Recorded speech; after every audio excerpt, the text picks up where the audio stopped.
우리는 종종 이런 생각을 합니다. 수행이란 세상을 등지고 절에 들어가거나 모든 욕망을 끊어낸 고행자만이 닿을 수 있는 경지라고 말입니다. 그러나 부처님께서 깨달음을 얻으신 그 순간 그분은 극단의 고행도 극단의 쾌락도 아닌 제3의 길을 선택하셨습니다. 바로 중도입니다. 오늘 우리가 함께 살펴볼 내용은 거창한 출가의 이야기가 아닙니다. 밥을 먹고 일을 하고 사람을 만나고 잠을 자는 지극히 평범한 일상 속에서 어떻게 수행과 삶의 균형을 이룰 수 있는가? 그 구체적인 5단계의 체계입니다. 많은 분들이 수행이라는 단어를 들으면 자연스럽게 특정한 장면을 떠올리십니다. 새벽 예불 소리가 울려 퍼지는 산사, 고요한 선방에서 반가부좌를 틀고 앉아있는 수행자, 혹은 음식과 잠을 극도로 줄이며 몸을 단련하는 금욕의 삶. 이러한 이미지들은 오랜 세월 동안 우리 문화 속에 깊이 새겨져 왔습니다. 그리고 그 이미지는 하나의 강력한 이분법을 만들어냈습니다. 수행은 저쪽에 있고 일상은 이쪽에 있다는 분리된 세계관입니다. 이 이분법에 따르면 수행이란 절에 가는 것이고 좌선을 하는 것이며 욕망을 끊는 것입니다. 반면 일상이란 먹고 마시고 일하고 사람과 관계를 맺고 밤이 되면 잠드는 것입니다. 이 두 영역은 마치 기름과 물처럼 섞이지 않는 것으로 여겨집니다. 그래서 많은 분들이 이렇게 생각하십니다. 나는 아직 일상을 살아가고 있으니 수행은 나중에 시간이 생기면 해야 할 일이다라고 말입니다. 그러나 불교의 근본 가르침은 이 이분법을 정면으로 부정합니다. 수행은 일상을 떠나 존재하는 것이 아닙니다. 오히려 일상이야말로 수행이 펼쳐지는 가장 생생한 현장입니다. 절은 수행의 조건을 갖추기에 유리한 환경일 뿐이며 수행의 본질은 장소나 형식 속에 있는 것이 아닙니다. 핵심은 바로 이것입니다. 수행이란 무엇을 하느냐의 문제가 아니라 어떤 마음으로 하느냐의 문제라는 것입니다. 밥 한 그릇을 먹더라도 그 음식이 어디서 왔는지를 알아차리고 감사하는 마음으로 천천히 씹어 먹는다면 그 식사는 수행이 됩니다.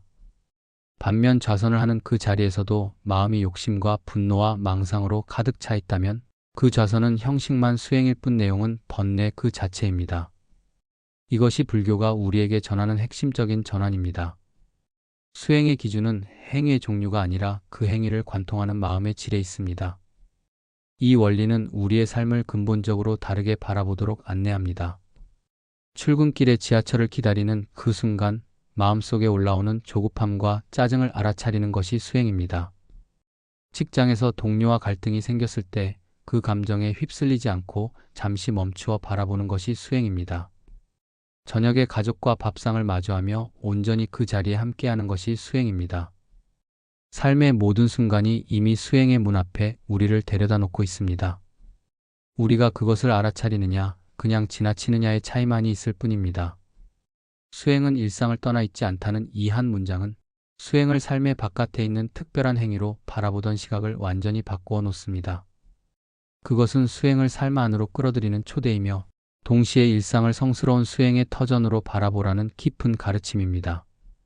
우리가 살아 숨쉬는 이 평범한 하루하루가 바로 깨달음으로 향하는 길 위에 있습니다. 수행의 첫 번째 균형은 가장 근본적인 곳에서 시작됩니다. 바로 우리가 매일 먹고 자고 움직이는 이 몸입니다. 몸은 수행의 도구입니다. 그런데 도구가 지나치게 무거우면 움직임이 둔해지고 지나치게 가벼우면 쉽게 부러집니다. 몸도 마찬가지입니다. 지나치게 혹사하면 수행을 이어갈 수 없고 지나치게 방치하면 번뇌가 몸을 통해 마음까지 흐려놓습니다. 부처님께서 깨달음을 얻기 전 6년간의 극단적인 고행을 멈추신 이유도 바로 여기에 있습니다. 극단으로 치달은 몸은 결코 지혜의 그릇이 될 수 없다는 것을 몸소 경험하셨기 때문입니다. 그렇다면 몸의 중도란 구체적으로 어떤 모습일까요? 먼저 음식의 문제를 살펴보겠습니다. 현대를 사는 우리에게 음식은 단순한 영양 섭취를 훨씬 넘어선 의미를 지니고 있습니다. 음식은 위로가 되고 보상이 되고 때로는 스트레스 해소의 수단이 됩니다. 맛있는 것을 먹는 즐거움을 쫓아 끊임없이 더 자극적인 것을 찾게 되고 배가 부른데도 멈추지 못하는 것이 우리의 일반적인 모습입니다. 불교에서는 이를 탐욕의 한 형태로 봅니다. 음식에 대한 집착이 강해질수록 몸은 무거워지고 마음은 흐려지며 좌선 중에는 혼침, 즉 졸음과 둔함이 찾아옵니다. 음식에 대한 탐착이 수행을 방해하는 직접적인 원인이 되는 것입니다. 반대의 극단도 마찬가지로 위험합니다. 수행을 위해 지나치게 절식하거나 음식을 죄악시하는 태도는 몸의 기력을 무너뜨립니다. 기력이 떨어지면 집중력이 사라지고 감정 조절이 어려워지며 오히려 음식에 대한 집착이 더욱 강하게 올라오게 됩니다. 먹지 않으려는 강박 자체가 또 다른 형태의 집착이 됩니다. 중도적 음식 섭취란 음식을 탐하지도 거부하지도 않는 것입니다. 맛을 즐기는 것을 금지하는 것이 아니라 맛에 이끌려 필요 이상을 취하지 않는 것입니다. 몸이 수행과 노동과 일상을 유지할 수 있을 만큼 그리고 오직 그만큼만 섭취하는 것. 이것이 음식에 관한 중도입니다. 수면에 대해서도 같은 원리가 적용됩니다. 수행자들 사이에서는 종종 잠을 줄이는 것이 수행에 대한 열의를 보여주는 증거처럼 여겨지기도 합니다. 그러나 수면 부족은 신경을 과민하게 만들고 감정의 파도를 높이며 집중력을 무너뜨립니다. 번뇌를 줄이기 위해 잠을 줄였더니 오히려 번뇌가 더욱 거세지는 역설이 생겨납니다. 몸이 충분히 쉬지 못하면 마음도 쉴 수 없습니다. 반대로 지나친 수면은 해태와 무기력을 낳습니다. 늦잠과 낮잠을 반복하며 하루를 흘려보내는 것은 몸은 편안할지 모르나 마음은 점점 흐려지고 수행의 동력을 잃게 만듭니다. 중도적 수면이란 몸이 회복되고 유지되는 데 필요한 충분한 시간을 확보하되 그 이상을 탐하지 않는 것입니다. 이 기준은 사람마다 다릅니다. 어떤 분은 6시간으로 충분하고 어떤 분은 8시간이 필요합니다. 중요한 것은 남과 비교하여 잠을 줄이는 것이 수행이라는 착각에서 벗어나는 일입니다. 잠을 줄이는 것 자체가 수행이 아닙니다. 잠에서 깨어났을 때 맑고 안정된 상태로 하루를 시작할 수 있는 것, 그것이 몸의 중도가 이루어진 상태입니다. 몸의 중도 모델이 우리에게 전하는 핵심 메시지는 하나입니다. 몸을 적으로 여기지도 몸의 욕구에 지배당하지도 않는 것입니다. 몸은 수행의 걸림돌이 아닙니다. 몸은 이 생에서 우리에게 주어진 수행에 가장 가까운 도구입니다. 그 도구를 잘 돌보고 바르게 사용하는 것이 몸에 관한 수행의 시작입니다. 몸의 균형이 잡히고 나면 수행은 자연스럽게 우리가 입으로 내뱉는 말과 그 말이 맺어내는 관계의 영역으로 이어집니다. 사실 말은 우리가 생각하는 것보다 훨씬 강력한 힘을 지니고 있습니다.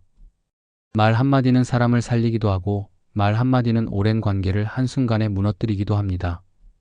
불교에서는 말을 몸, 마음과 함께 삼업의 하나로 봅니다. 그만큼 말은 우리의 업을 짓는 직접적인 통로입니다. 말의 극단은 두 방향으로 나타납니다. 하나는 끊임없이 말하는 것입니다. 필요하든 필요하지 않든 쉬지 않고 말을 쏟아내는 사람은 시비를 만들고 분별심을 키우며 스스로의 마음을 흐려놓습니다. 수다와 험담과 불필요한 논쟁은 에너지를 소모시키고 관계를 복잡하게 만들며 결국 수행의 고요함을 잠식합니다. 반대의 극단은 무조건적인 침묵입니다. 말해야 할 자리에서도 말하지 않고 관계를 피하며 침묵을 수행의 증표처럼 여기는 태도는 억압과 아집, 그리고 현실 도피로 이어질 수 있습니다. 중도적 말이란 필요한 말은 하되 쓸데없는 말은 줄이는 것입니다. 그 기준은 세 가지입니다. 첫째, 이 말은 진실한가?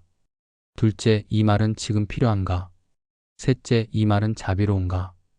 이 세 가지 기준을 마음속에 품고 말의 문을 여는 것, 그것이 관계 속에서의 수행입니다. 무언 수행도 말하지 않음 자체가 목적이 아닙니다. 마음을 흐리지 않기 위한 하나의 방편일 뿐입니다. 말이 없어도 마음이 시끄럽다면 그것은 수행이 아니며 말을 해도 마음이 고요하다면 그것은 이미 중도의 경지에 가까운 것입니다. 이제 수행에서 가장 섬세하고도 핵심적인 균형점으로 들어가겠습니다. 바로 마음의 중도입니다. 몸을 다스리고 말을 조절하더라도 마음의 균형이 무너지면 수행 전체가 흔들립니다. 마음의 극단 역시 두 방향으로 나타납니다. 하나는 지나친 열심입니다. 빠르게 깨달음에 닿으려는 조급함, 수행의 성과를 측정하고 비교하는 집착, 조금이라도 나태해지면 스스로를 몰아붙이는 강박. 이러한 태도는 겉으로는 성실해 보이지만 내면에서는 욕심과 불안이 수행을 이끌고 있는 상태입니다. 결국 지쳐서 쓰러지거나 기대한 결과가 오지 않을 때 깊은 좌절에 빠지게 됩니다. 반대의 극단은 느슨한 태도입니다. 수행은 마음으로 하는 것이니 형식은 중요하지 않다는 자기 합리화, 게으름을 방일이라는 말로 포장하는 것, 아무것도 하지 않으면서 깨어 있다고 착각하는 것. 이 역시 수행의 이름을 빌린 또 다른 번뇌의 모습입니다. 중도적 마음 상태란 긴장되지도 않고 그렇다고 풀어지지도 않은 상태입니다. 깨어 있으나 애쓰지 않는 상태, 결과를 바라지 않으면서도 과정에 온전히 머무는 상태입니다. 비파의 줄이 너무 팽팽해도 너무 느슨해도 아름다운 소리를 낼 수 없듯이 마음도 그 사이 어딘가에서 균형을 찾아야 합니다. 중도란 힘을 빼되 흐트러지지 않는 상태입니다. 이것이 마음의 수행이 궁극적으로 도달하고자 하는 균형점입니다. 몸과 말과 마음의 균형을 이해했다면 이제 우리는 보다 현실적인 질문 앞에 서게 됩니다. 수행을 위한 시간과 살아가야 하는 생활의 시간, 이 두 가지를 어떻게 함께 끌어안을 것인가 하는 문제입니다. 이것은 특히 출가하지 않고 세상 속에서 살아가는 제가 수행자들이 가장 자주, 가장 절실하게 부딪히는 현실적인 과제입니다. 이 부분에서 나타나는 가장 흔한 두 가지 오류가 있습니다. 첫 번째는 지금은 너무 바쁘니까 수행은 나중에라는 생각입니다. 일이 안정되면 하겠다, 아이들이 크면 하겠다, 은퇴하면 하겠다는 식으로 수행을 끊임없이 미루는 것입니다. 그러나 삶은 언제나 바쁩니다. 조용해질 때를 기다리다 보면 그 시간은 결코 오지 않습니다.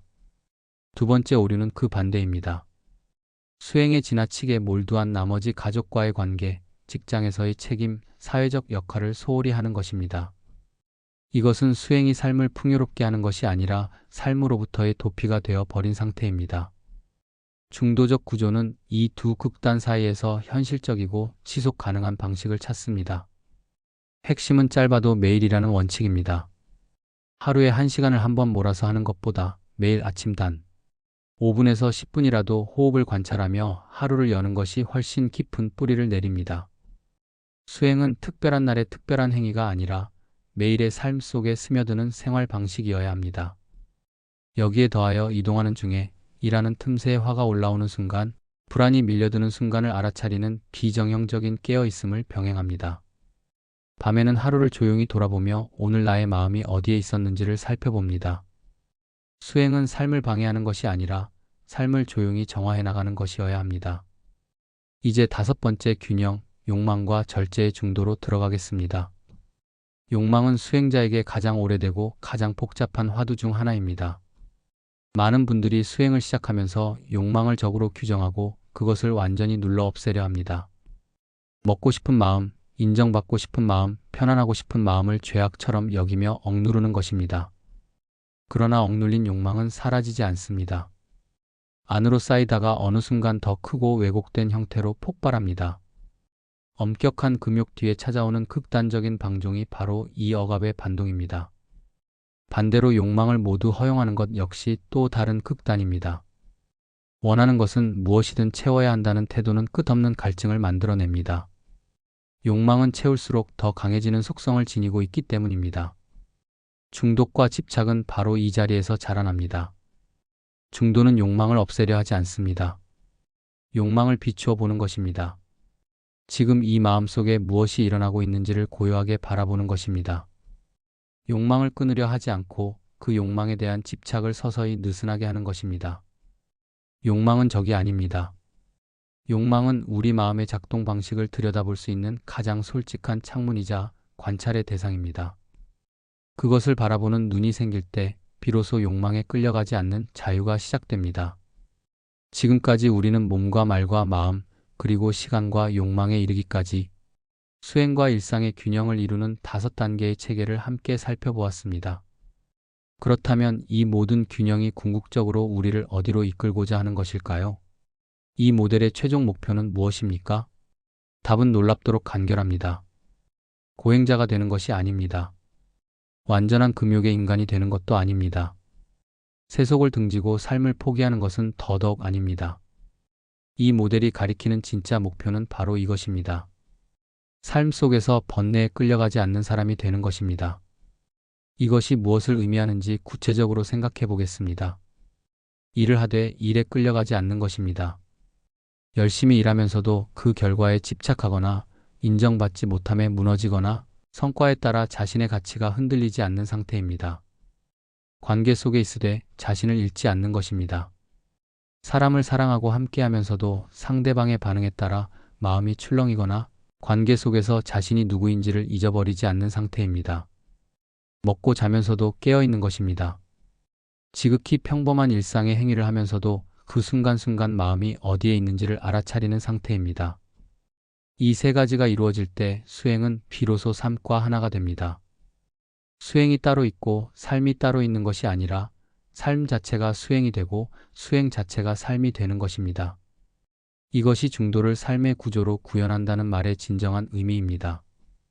오늘 우리가 함께 살펴본 이 5단계의 균형 체계는 어렵고 먼 이상이 아닙니다. 오늘 아침 밥상 앞에서, 출근길 복잡한 거리에서, 누군가와 나누는 대화 속에서, 잠자리에 들기 전, 조용한 그 순간에 지금 당장 시작할 수 있는 것들입니다. 완벽하게 할 필요는 없습니다. 다만 어제보다 조금 더 알아차리는 것, 어제보다 조금 덜 끌려가는 것, 그것으로 충분합니다. 수행과 일상의 균형이란 삶을 버리지 않고도 자유로워지는 기술입니다. 우리는 이미 그 기술을 배울 수 있는 가장 좋은 도장 한가운데에 서 있습니다. 그 도장의 이름은 바로 지금 이 순간 우리가 살아가고 있는 이 삶입니다. 오늘은 여기까지입니다. 시청해주셔서 감사합니다. 구독, 좋아요, 알림 설정은 큰 힘이 됩니다.